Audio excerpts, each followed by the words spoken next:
Hello, welcome to Masters of the Deal. I'm John Okomayi. I lead the customer success team at Ideals. I work with world's top deal makers to help them close complex transactions using our virtual data room.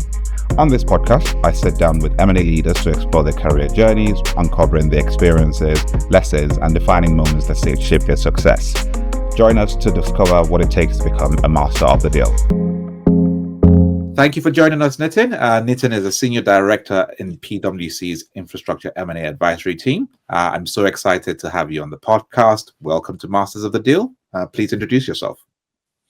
Thanks, John. So I'm Nitin Premchandani, senior director in the PwC infrastructure M&A team, advising GPs / fund managers, institutional investors, developers, and portfolio companies on M&A, capital raising, co-investment, SMA, and GP-led situations. Now, sounds complicated, but bringing that to life, I'm someone who matches capital seekers with people who want to deploy capital. So consider me as a matchmaker of capital sources and capital providers. Few five examples. So I recently advised BCI, a Canadian pension fund, on a take private of a UK listed company. I advised a SMBC on sale of 50% stake in their rolling stock business. So that was a deal I did a couple of years ago. And then more recently, in fact, a couple of weeks ago, we announced a deal where we supported a large developer on raising capital for a long duration energy transition platform. So bit of a variety there. In terms of my role, a big part of my role is originating deals, bringing together the right relationships, the right ideas, and then leading execution through to completion. Now, everything I originate, I don't necessarily work on, but I try and execute as much as I can because, given that you have conceptualized the deal, following it through is an important part of deal making, which we will talk as we go along. Fantastic. Thank you very much for that background. We'll delve deeper into a couple of the cases as we go along, or recent deals. And so I'm intrigued to know about your journey. We know that you've worked in at least 2 different countries, again, with a few of the big 4. So how did your professional journey begin, and what initially drew you toward infrastructure M&A? Sure. So I started my career back in India, and what I wanted to do was to do deals. And fine, this was an idea to start where I want to work on M&A transaction, but that was more as a sort of a dream, an aspiration. And then, once you aspire to do something, then sort of, nature helps you make the way for it. So started with PwC actually in India, did a short stint there, working in sort of diligence, and then moved over to Deloitte, where I advised on sort of corporate strategy and corporate finance transactions. Then I spent a brief time in Middle East working on some of the large infrastructure projects there, so the integrated water and power projects and some of the large privatizations, and then moved across to the UK in sort of just before GFC. So it's been a long journey. And then, in the UK, it's evolved from being a pure project finance advisor to working on project finance deals to infra M&A. So it's been a long journey, but I've really enjoyed. I've grown with the asset class, learned new things, developed my toolkit as I've gone along, and learned from lots of smart people around me. Great. And earlier on, would you say there was a mentor that helped shape your path? I can't say there was one particular mentor, but I would say that there have been many individuals who I've worked with, and I guess everybody's taught me different things. So somebody's taught me resilience. Somebody's helped me with, I don't want to point names here, but somebody's helped me to think, how to simplify things. So when you are set up with a lot of complicated sort of not a situation necessarily, but a complicated set of facts, how do you simplify it? The most important thing, through the various mentors I've had is being, keep it simple, focus on the outcome, do not complicate. So I think it's focusing on the outcome, staying away from sort of the noise around a deal or a situation, and being outcome focused. I guess that's the big mentoring advice I've sort of received, or I could say I've added parts of advice from various people, and sort of that's my sense is focus on the outcome, not on and the solution. It seems like you've collected a lot of experience along the way and melded everything together to point in the right direction. But I guess one more thing which I want to talk here is that before my sort of career, formal career, I had a career in back in my sort of family business, and that was a pure sort of an entrepreneur career. I think what that taught you was again resilience. So things will go wrong. I think it's important you do two things. One is if it's complicated, or if it's it feels like a daunting task. Like if you're running a marathon, running X miles is always going to be difficult. But I guess it's important to get started in the journey. Second, once you're on the journey, it's just keeping at it, never give up. And third is to own it. Like nothing better than taking ownership. Now, those are sort of the three sort of things which sort of my career before sort of I started my formal career in professional services was sort of the ground where the foundation, I would say, that's helped me get here. Yes, absolutely. I was going to use that same word. So the foundation was laid even back before you got into your professional career, and it's put you in a good stead to build from there. So that is very inspiring. Can you share an early assignment or project that left a lasting impression on how you approach transactions today?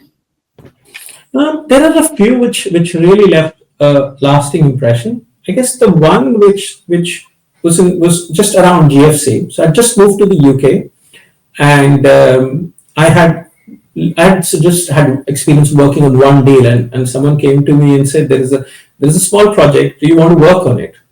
And it was running some sensitivities, some basic, very simple sensitivities for a client. And it came to me, frankly, because I was new and people were still testing me, rightly so.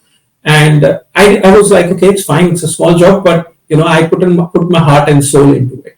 Now that piece, from such a small sort of beginning, became one of the biggest vendor advisory roles we did in that year in PwC. So it was, starting something small, but giving excellent client service. That was one of the reasons it helped becoming such a big part. The second thing was that although our role on that deal was not necessarily lead advisory, so we were not the lead banker on the deal, we were more on the vendor assistance side. I think sitting outside and talking to the client and talking to other stakeholders, I saw like a deal maker I haven't met, but I've heard a lot about him, John Campbell of Campbell Lutyens. He was someone who had the relationships. He picked up the right deals and then had the right relationships with investors, and because of him, we were able to close the transaction. And this was height of financial crisis. Our client was an institution that was deeply impacted by the GFC, but it was courtesy John that we managed to get he managed to get the deal, and we all worked, as a sort of support to him. It was hugely successful, and the experience at the end was that the client, lots of people worked on the deal. I think there were about 7 or 8 teams from PwC. I was also with PwC then, and the feedback to my team, which I led, was we got a 12 out of 10. So that was the feedback. The client was so happy, and which feels really good, coming from a different country, starting something so small and making it big, learning from sort of great people. I think that, and also I was managing about 10 people, I think 3 months into my job.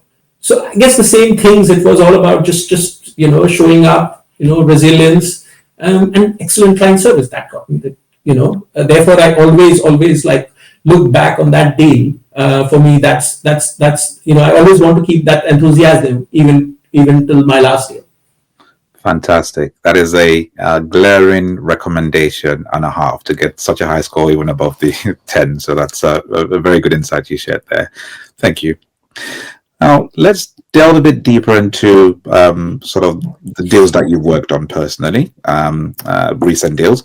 We can focus, if we can, please, on the challenges, strategies, and your role. We discussed before, obviously, when we spoke, we sort of highlighted 2 deals, one from the sell side and one from the buy side. So I'd like us to touch on the sell side deal first, if we may. But what I would paint a picture for your sort of audience is, a sell side versus a buy side. What are the key success factors? What are the complications you're likely to deal with when you're selling an asset, right? So what's your objective? Is A, you want to maximize the price. You want to have a successful transaction, so the asset has to be sold. So your considerations are different, and how you do that is you have a different parts of your toolkit. One is where do you go? So who are the buyers you approach? So sometimes you may want to go as broad as possible. So like I remember on one deal, we sent sort of 150 teasers, or we sent teasers to 150 parties. So everybody we thought on the list could be like 1% interested, we sent teasers to them because we wanted to maximize the demand for the asset. On another deal, we thought the situation was slightly bespoke. We just went to 5 or 7 parties and we got offers from 5 of them. So we went to 150, got offers from similar number, and on the other deal we went to a handful and got offers. So I think it's always strategizing at the start which are the, how you want to market that process. That's very important. Second thing is the business plan. So having the right set of assumptions. The buyer has to feel that he should be able to see what value he can create once he buys the asset, so showing him the journey. So I guess that's very important. Also sometimes pitching it right on the valuation side, because especially in a market, if you don't price the deal correctly, you will lose investor interest. If the market feels that you've priced it quite aggressively, less people will be interested. If you price it too low, then people will ask other questions. So I think pricing, setting a price is important. Now, whenever we go on these processes, we necessarily don't put a tag necessarily, but it's not difficult. Like we provide a model, so it's not difficult to assess what a vendor expectation is. But I guess it's important to set that right.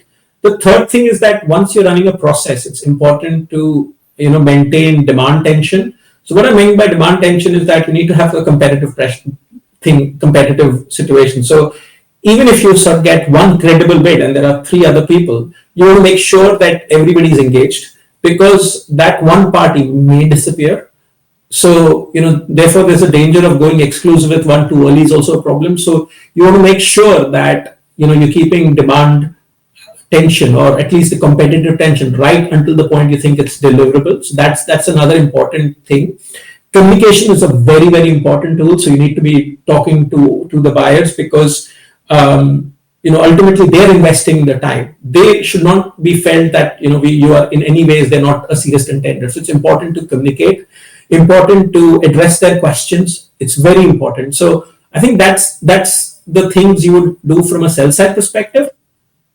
And then lastly, obviously the follow through in making sure that it's completed on time, signed and completed on time. So follow ups, CPs and all are important. So maintaining a discipline around that is critical. So that's what I would say on the sell side.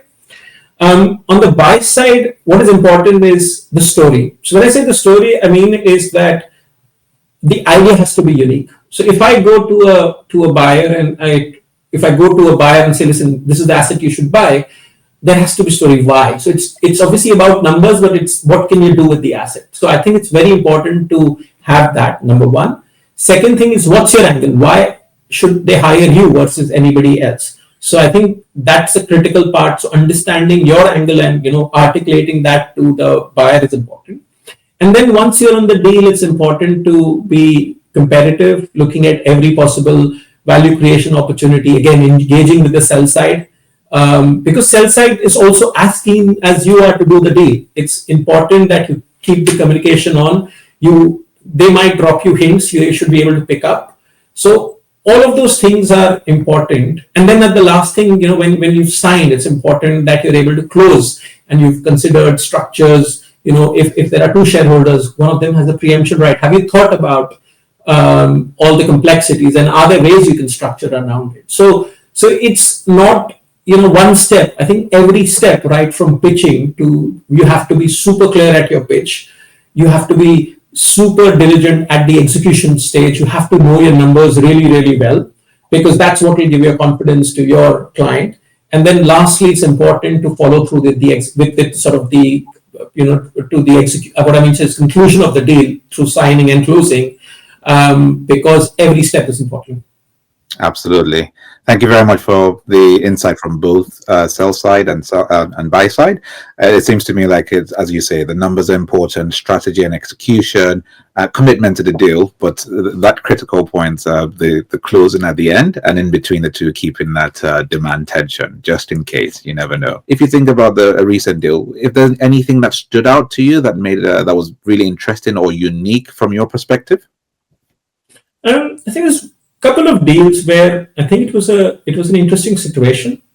Like these things are. I think in one process we had almost like 9 bids, and frankly there was not much to choose from because the delta between the valuation was hardly there. Mm-hmm. So how do you, if you have 9 credible bids, everybody has capital, everybody's sort of at the same price, how do you select? So I think that the shortlist selection was an important sort of piece of work we did, and picking in terms of who we thought was the most hungry for the asset and who we thought could execute and would have been would we have friendly CPs. So I think that was the important part of that list, is identifying 2 or 3 from the list of 9 or 10 credible bidders. That I would say was one where we had to effectively think a lot and get a lot of expertise from some of the other colleagues also in the team, as to, because they were involved with those same buys and other processes. So they might tell us something, but how well it tallies with something we are hearing on the other side on another deal. So I guess that's one element. On another deal, again on the sell side, the interesting story there was that we had only 1 credible bid, which I said, and rest all weren't deliverable, but not as deliverable as the first one. So how do you keep them engaged and keep the rest also engaged? So that I would say was interesting. On the buy side, I would say that the critical part is the enthusiasm. So I think many times what happens is that you don't know how many other parties are there, and because you are working on it and you start with 10 people who have received the IM, and of which 6 or 7 put in a bid. How do you keep yourself motivated, and how you constantly think of new angles to sort of refine your price? So I guess that's the bit on the buy side you focus on. Absolutely. Thank you for that insight. It seems to me on the 2 deals, the sell side deals you mentioned, I think that's a good problem to have when you have too many options on the table to distill for your client. Absolutely. Agree. Yeah, very good. Okay, and then on both sides again, were there any unexpected challenges that taught you something about deal making or M&A in general? I think there have been many challenges. So many times what happens is that, especially if you're dealing with renewable assets, I think the critical bit is that every 3 months or 6 months, the power forecast will change. So that your price you've received is subject to a change in forward prices of energy. So that's always a challenge, and you need to be ready about that. Sometimes what happens is that in many cases, you prepare the seller with all the VDD information, but in many cases, the way the transaction has been structured, you don't have the luxury of going through VDD exercise, because the transaction has to be done in a certain amount of time. So you discover facts through the process. That there's a legal issue, or there is something that's come up at a later stage which requires a price check. Now it's very difficult to plan for that.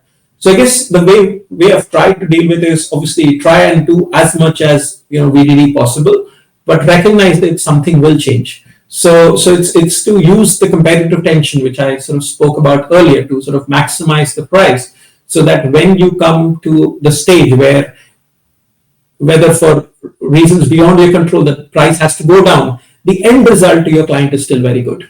So because at the end you will get rewarded or on the price you're able to achieve. So make sure that you have a bit of a headroom when you're going into exclusivity. See, in many cases the buyers are very honest. They will be really, they will be fair to you. But at the same time, sometimes there are issues which are genuine and that require a price correction, but therefore you need to be ready for that. Yeah, so prepare in advance, and make sure that your client you're bringing along is aware of potentials, and have that wiggle room, that headroom, just for all these Absolutely. events. It's very Absolutely. You have important. to have an extra sort of pocket. Sometimes you also do is you keep some upsides to you right till the end. Yeah, And you know that if there's a price chip of say X million, you say, okay, fine, there are two other upsides which I didn't show you. So it sometimes helps because that allows you to get to the same outcome. There are different strategies to it. But I guess what I'm trying to say is that you cannot go into the deal and assume that everything will go right. So it constantly evolve. You constantly have to be on it. yeah, and be adaptable throughout the process. I wanted to delve in a bit more into how you approach working with multiple parties and managing complex renewable energy deals. Um, See, the trick to managing parties is a have the relationship. So I think it's important at the start to build a relationship. So even if you're working for the first time, I think it's important to, like in most transactions, there'll be 40 or 50 advice or people on the call. I mean, if you're doing a large transaction, you're talking about 30, 40 individuals on a call. I mean, yes, 30, 40 is a bit extreme, but yes, I have been on calls with 40 people. Now, you can't create relationship with all 40, but I would say that at least the key people, you need to know them because for various reasons, you know how they think. And sometimes if you want to set across a point in a call where there are many stakeholders, you need to get a few people along. So it's important to know them and then try and have conversations with them so that, if you're going to be saying a point, at least you've got their point of view and it reflects so that you get their sort of support. I think the third thing would be is understanding of the issue. So clarity of thought is super important. So if you're making a point that you believe that X point is an issue, you need to be clear in your head what it is, then able to say that, and then be ready for people who contradict you. So ready for questions because I think on a deal when you raise an issue, sometimes it could be seen, oh, you're trying to not make it happen. It's not that. You're trying to so I think the way you say it, how you say it, and how you respond to challenges is the most important thing. And also taking people along the journey. So those would be my sort of key things when you're managing a deal with multiple stakeholders. Yes, absolutely. And that brings us nicely on to the next question. In these complex multi-year deals, how do you build trust with partners, especially if it's for example, a multi-year project? I think trust is important. First of all, trust is the most important thing because that's your credibility. So if you call someone, they will answer your call because you know that you're not wasting their time. So I think that trust is built over years. So your name will follow you. So it's important that you build trust. It takes time. Second is, whatever you say, deliver. So if you promise something, make sure you deliver that. And then lastly, know your subject very well. So if you're able to, answer questions or be in the detail, people will get more comfort. So that helps you, the knowledge and the understanding of the issue helps you build trust a lot. Fantastic. Thank you for that insight. Are there any strategies you use to maintain long-term relationships in high-stakes deal making? I think strategies are like, listen, always be on the phone. So when I say is that someone answers, if someone calls, pick up the phone, talk to people. Even if you know that somebody is just trying to just get some information from you. So I think because today he wants information, tomorrow you may need something from him. So I think be open, build relationships. So make sure that you are in touch with people. So like ensure you're having regular conversation because key success factor on being on deals and to successful execution is having market knowledge. So things, whether it's a buy side or a sell side, one of the key reasons you get appointed would be your knowledge of the market, and that can only happen if you are have a good network of people because the market keeps evolving. And you need to understand, what's the latest on a regulation or the latest on on pricing. So it's important to maintain that dialogue. And then I would say that invest for the long term. So there are no shortcuts. Like, if you're on, like, I was having a conversation with someone and I said, listen, I'm sharing an idea with you, but just remember that I want to I want to have this relationship with you forever. You're in deal making and I'm in deal making. So if you don't like the idea, you don't have to do it just because you know me. So, I rather have the relationship rather than do the deals. It's important that the advisor on the other side feels trusted, or the client on the other side feels trusted. So, they're not going for shortcuts. So that's important. And then lastly, it's just being honest, right? So honesty is super important, which adds to the credibility. Yeah, absolutely. It brings us nicely to the next one. I mean, I was going to say, if you have a story where these sort of long-term relationships or strong client relationships made a significant difference to the outcome of a deal. No, absolutely. This is a very good question, John. So I talked about a deal I did early during this year.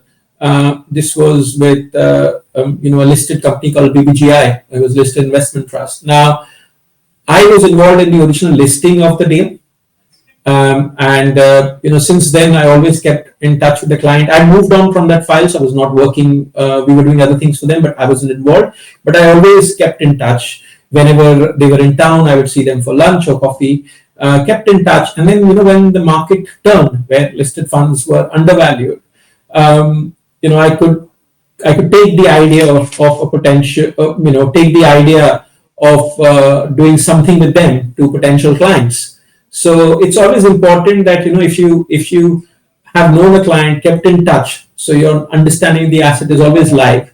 So that really helps in sort of keeping trust and also having access to the people. Well, that's great insight. Just out of interest, how long would you say that you maintained that relationship before the deal was back on the table or on your desk? I think relationships take forever. So, our market is relatively small. So, there's the same deals that come back. So, I think that you have to constantly. There's no timeline as such. I think we potentially work with the same people again and again. So, I think keeping in touch, building relationships, and following it through is important. Sometimes you may not have to do anything with them, but it's also making sure that you have a regular dialogue. Not that if they're going through a difficult phase, you lose contact. It's making sure you're in touch with them, and then it all pays back in the end. I'd like us to shift focus a bit into leadership mindset. How do you approach leadership when managing complex deals? See, leadership is the first principle for me. For leadership is the buck stops at me. So if something goes wrong, I'm the one who's in charge. So I think it's important to give my team when I'm leading a deal is to that. Listen, you do your best, but ultimately, I am there to look after you. So give them freedom to operate. So that's number one. The second thing is about thinking ahead. So because you're leading, you have to think at least a few weeks and months in advance as to what may happen. So it's making sure that you have a plan when things go wrong. You have a backup plan. So I think that's the other element of the thing. Third is, I would say, role model. So you have to lead from the front. So I remember I was working on a deal and I had COVID, really severe COVID, and we were in sort of the final week or two of the final sort of submission of our confirmed price, and I still showed up to office. Of course, I was working in a different room. Of course, the rules allowed you at that time to work, but I still, despite all the temperature I had, I was working and I was reviewing stuff. I think what that gave my team a confidence that despite everything that's not it's so difficult because everybody was in the office till early hours in the morning and then coming back again back usual hours, and was working so hard. I was with them, so that was very important. So that's the role model point. The fourth thing which I find it quite hands-on is that things will go wrong. Okay, it's standing for your people. So I'm not come across a single deal where nothing's gone wrong. So I think that's important. You set a good example, how to deal with it. And then lastly, I would say is being in the detail, because clients would want you to know the numbers thoroughly. Now, it's not always easy when you're across multiple deals. If you have 7, 8 deals, to know the numbers across everything. But it's important to come well prepared. Important to spend enough time with the team, and so that if something happens, if one of your team members is traveling or something, you're able to at least give client an answer. So I guess all of those things are important while leading a deal, because if you do all of the above and a few other things, you leave a lasting impression with your client, and he will want to hire you again. Yes, absolutely. And what advice would you give to an aspiring deal maker who wants to operate at a senior level, to get close to the level or get to your level in the future? I would say, first of all, no work is small. So, many times people say no to work. I would say never say no to work. Of course, pick your deal strategically, but being on projects is more important than not being on projects. So I would say that's my first thing. Second thing, be curious always. So learn new things and keep learning. So even today, I'll tell you, I spend so much of time listening to more experienced people than me. At the same time, I talk to a lot of my colleagues who are less experienced and learn from them. So always be curious. I mean, AI is a good example. I've learned so much from my team, individuals around me. So it's important to stay curious. Third, as I said in my previous thing, it's important to have a good understanding of the number and the sector you're working. So you have, and that's easier said than done. You can't have a superficial understanding of any issue. You have to know the detail. So I would say that's 3. And fourth, which is important, is communication. So if just be in a situation where you go to a client and say, "Oh, this deal makes 8% IRR, you should invest." That's not that. What you have to say is, why should he buy an asset? So you need to follow up with the clear story. What's the strategic rationale? So, one thing, therefore, it's important to have that clear communication skill. Fantastic. Thank you very much for that insight there. Now, how do you manage stress and maintain clarity in high pressure, high stakes transaction? I see you smiling.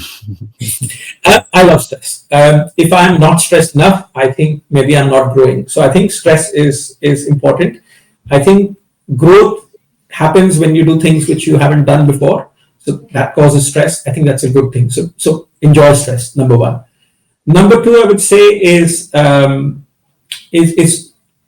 if things will go wrong, as I've said, show up. Like if you're working on a financial model and things don't, like 5 minutes before a client call, things don't work out, still show up on the call. Say you've got to this, there is some issue, you're just double checking. But it's important to give client the confidence that yes, you are there.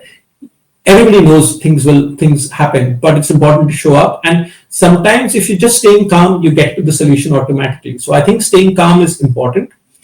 The third thing is, have your, breaks. So I like to go on a run. So I guess for me, running is a stress buster. So have something that lets you build that resilience and get that stress off. So whatever you enjoy, make sure you have enough time for that, and then don't complain. If you're in finance, if you're in deal making, it will be stressful. So that would be my sort of recipe for dealing with stress. Okay, thank you very much. Good insight. So you find a way to manage the stress, but also make room for yourself to apply your stress busters as often as possible. Absolutely. Okay. All right. So let's delve a bit into defining success. How would you define success personally and professionally? I think for me, success is a few things. So one is the value you create. So if you're on a deal, were you able to create value for the client? You were able to do something which nobody else could. So that's quite important, and that helped you make the deal successful. Sometimes that success necessarily doesn't mean that you are successfully signed that deal, but it could also mean that you were not successful, but you got something else. deal making is not always about being successful, but sometimes actually working on a deal and realizing actually, it's not for me is also important, so that you have that client for life. I was recently working on a deal, and I was having a conversation with the client, and I said, at this price, it makes no sense. Perhaps for us, it might make sense to pause and wait till the sell side is more sort of reasonable with their expectation. And the client looked at me, is like, any other advisor on your shoes would say overpay. And I was like, listen, I want my client to be for life. So I don't want to use shortcuts. So I think it's important to success. It's again, the point you asked me, it's about key to building long-term relationships. Success to me is obviously, motivated people. So when I go to my shop floor, the energy I get, everybody's so busy, enjoying what they're doing. They're on calls, they're talking to clients. I think, just having that positivity around the team is success for me. And then just personal growth, like today I show up, I am better informed than I was yesterday. Absolutely. Success is infectious, right? And if you have that buzz on the opposite, it builds good. Absolutely. Like your smile, John. Thank you very much, Nitin. Okay, so still on success, would you say, or how would you say your definition of success has evolved over the years through your career so far? Over the years, again, very good question. I think when I started my career, it was more technical. So I would say that, I remember I was in the Middle East and I was asked to build a model, a very complicated financial model for a project which had about 45 companies. So 45 projects, new and upcoming, into a model. And I had very limited time. So this was to be done in 2 weeks. So that was success for me, is to getting things right on time. So it was more technical, I would say, was more project or outcome driven. Today, it's obviously changed on. Today, it's about of course having successful deals, but it's also about winning new deals, building capability in the team so that we are able to work across different clients. So a good example is that a few years ago we took a concentrated effort to do work with institutional investors. So when I say institutional investors, they are LPs. And today what we have developed through that structure is that we can advise on an M&A transaction, but also in that deal we can get the traditional GPs into a competitive process because we have access to them. That's what most M&A bankers would do. But we've created, or I have created rather, a niche to go on to the end investors, the limited partners or the direct investors. So we built that pool. Now that took a bit of planning. Now after being in that field for 2 or 3 years and executed about I've raised about 3 billion of capital in the last sort of 3 years. Now that's success for me. So it's moved on from a model to relationships and building a capability which nobody else in the market has, or very few people in the market have. Yes, absolutely. That experience over time just builds up and puts you in a stronger position. And obviously, you've built your network along the way as well. So that's a very good insight. Thank you. Now, slight switch. I'm going to give you 4 elements and ask you to rank them. So if I was to ask you to rank health, wealth, relationships, and purpose, how would you prioritize them and why? I think health probably comes first, because if you're not healthy, then you can't show up. So I think that's important. It's a very cliche to say this, but purpose is also very important, because if you don't have a purpose, then the sort of the soul is missing. So I think purpose is probably my second. The third one I would say is relationships. Is very important, because ultimately those relationships create wealth and create other things for you. So I would say those are my 3. Yeah, so I would say wealth last, but obviously wealth is very important. Like what I never understood wealth the way again, wealth of course is money, but I think the other element of wealth is also that if you have wealth, And if you use it correctly, you can achieve multiple goals. Like, it's not necessarily the worldly pleasures, but you can do good for things you wanted, the difficulties you went through. You want to make sure that others around you, or people who are like you, don't have to go through. So it's creating that institutional framework to help people. So wealth can help you do that. Yes, absolutely. And I think there is a chain of thought where if you have your priority list as you've described it, if you have those in order, the wealth will come, right? Because, well, 100%, 100%. I think, John, you said it, because see, one thing I strongly feel is that in finance, the most sort of educated or high performing people come in. It's a very competitive industry. And what I personally believe that there are many people who are great deal makers, but they may have not scored high in university, wouldn't have gone to an Ivy college. I think for me, a day where I have wealth, I would want to use that wealth to create like opportunities for individuals who may not have a traditional background but are excellent deal makers, is to give them a platform to grow. Yes. Absolutely. Thank you very much for that. How do you see infrastructure M&A evolving in the next decade? See, first of all, infrastructure is an interesting asset class. If you look at the amount of infrastructure we need to build, people think that Europe, we have very good infrastructure, but it's still very aged. So very aging infrastructure. So that needs a lot of modernization. So I think the infrastructure spend, whoever report, whichever you pick up, there's a big gap. Now, it's both in the developing markets and the developed markets. I'll focus here more on the developed markets. I feel there is a lot to be done.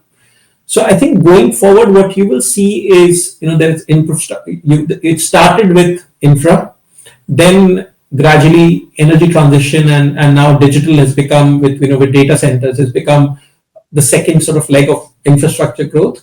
I think that what I see re-emergence of the old. So I think that a lot of our airports will need modernization.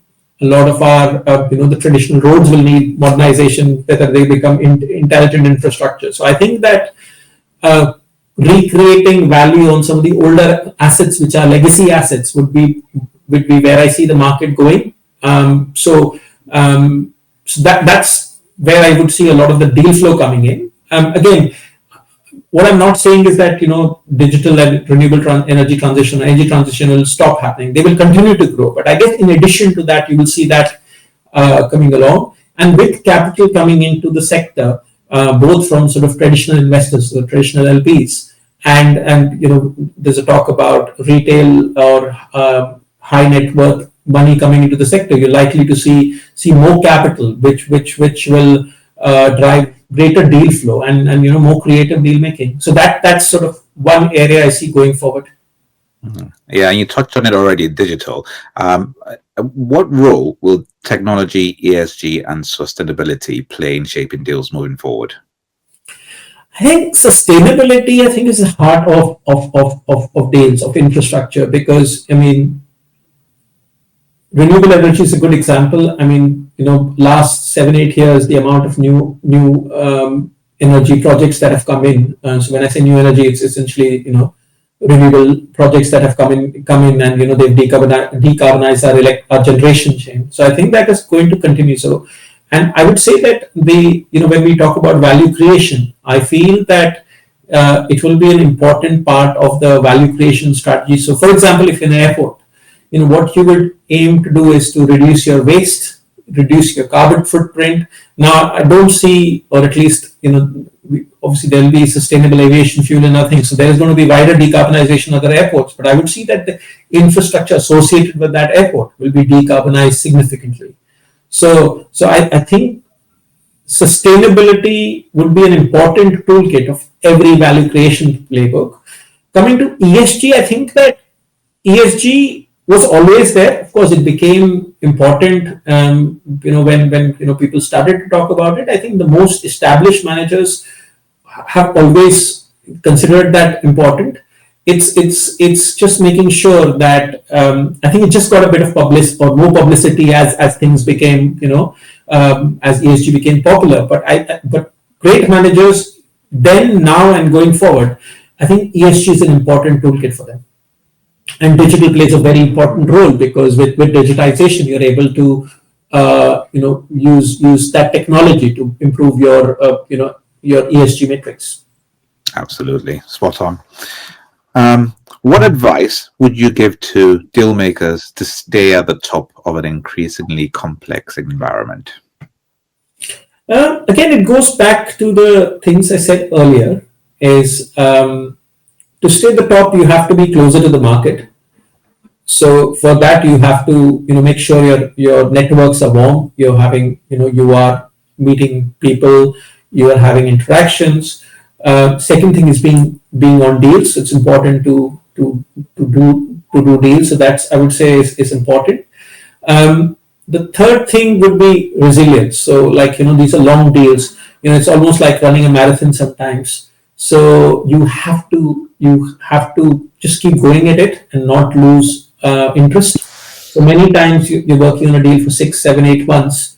You think, oh, this is not going to be possible. I think never lose hope. And then lastly is communication. So it's important to keep talking if you're on a live deal with the seller or the buyer, depending on the side you are, because that conversation always helps. Thank you very much. Just as we're coming to wrap up, we have a list of quick fire questions, if you don't mind, to go through, and we'll rattle through them. So first, if you weren't in M&A, what profession would you pursue? Sean, no other profession. I think corporate finance is what I thought I would do, and I'm lucky to be here. That's why I show up with so much of enthusiasm. So sadly, I don't think I'll have employment in any other industry. Nitin, I was expecting you to say that, but I'm going to press you. If you had a childhood dream, anything that you could have dreamt of doing, would it be anything else? What would it be? Honestly, none. I think for me, this is what I always wanted to do. So you can see the smile when you talk about it comes out. I love what I do, and I want to do more deals. I want to do bigger deals. And I want to, create a generation of deal makers. Great. Clarity of thought is evident there. So great. Thank you very much for that. Next question. One personal or professional goal you haven't achieved yet? Personal goal, I haven't run a marathon yet. So I think a marathon and Ironman are two things on my list. So I hope they happen soon. I have secretly prepped for them many times, but then when it comes to the day, something happens, or at least sometimes finding a slot is a problem, or a live deal takes away the time. But yes, those are my two sort of personal growth. Professional, there are many. So, but I'd like to keep that private for now. Understandably. Well, please let us know when you're ready for your first marathon, especially if it's in London. We'll be rooting you on the sides. Thanks for that. I look forward to it. Okay. One habit or routine that has made a big difference in your success? I would say waking up early. So I used to be a late sleeper and a late riser very early on. This is before I actually started my professional career. I think what I've realized is that it's important to start early. I think it gives you a heads up, and you're able to plan better. So I would say that that's the most critical thing. And then the second thing is establishing is being disciplined. So like many times you get thrown into situations which may distract you from your core objective. It's just being focused is important. Yeah, absolutely. Early rising and laser focus. I think you have, especially laser focus, I think you have that in spades. So that's very apt. If you could master a skill overnight, what would it be? I would say fluency in French and German. That's very, you've been thinking about that one for a while. Yeah, I would make more friends. I mean, I get so impressed by people who are able to speak these languages. I think a lot of the deal makers are actually, speak French and German, and I wish I could do that. I would have definitely made more friends with deal makers.